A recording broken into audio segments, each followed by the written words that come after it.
everybody, this is Ashley from the Laid Back Homeschooler, here to give you a short question and answer video about grading.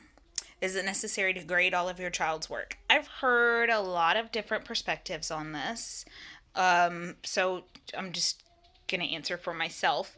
I don't grade my children's work necessarily until they start getting to like mid elementary school, unless it's something that is helpful for them. My oldest daughter struggled with her motivation in math until she saw that she was getting really high grades.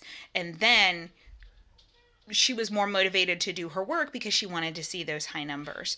If she got slack in her work and just wasn't paying attention and didn't want to do anything, her grade reflected it. And she didn't like that at all. She was very frustrated with herself for getting a low grade, what she considered to be a low grade, and was back to giving her full effort the next day. So there are times when it may be beneficial, but it's not. Unlike public school, grading is not going to be your primary indicator of how well your child's doing or how well they understand the material.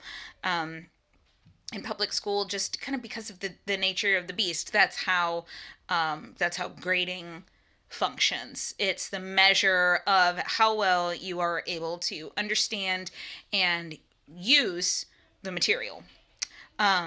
With homeschooling, because you're the one who's teaching your child and you're the one who you're the one that they're interacting with as they're learning, you can get a much more accurate feel for how well they understand the material through those conversations, through you teaching them, through just getting feedback from them as you're going through the lesson.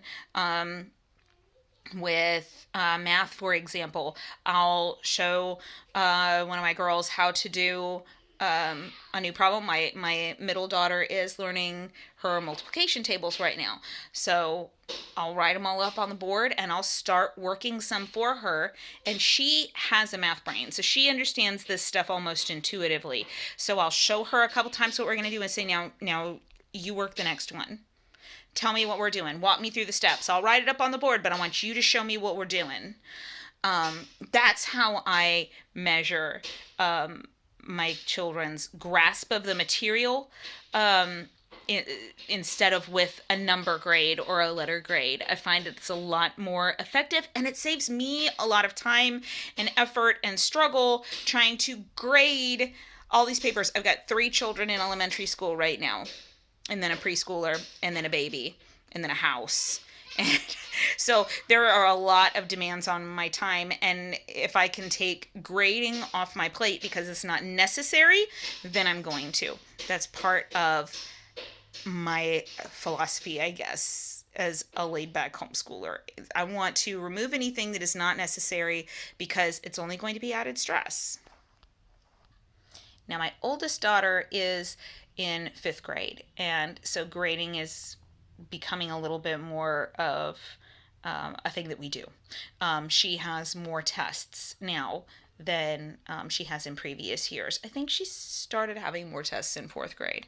But my middle daughter is in 3rd grade right now, and while she has English tests, she doesn't have any math tests in her curriculum yet. So we're still just gauging her understanding of math based on how she does the work and our dialogue and the feedback that I get from her. But my oldest daughter, now she's getting to the age where she has math tests. She has English tests. She's getting more of that gradable material, if you will. So that's becoming a little bit more of a thing, and it's something that I'm slowing down enough to include in her school experience. Here's your grade. Here's why you got it. Let's, discuss it. Let's look at your problem areas, that kind of thing. So is grading actually necessary?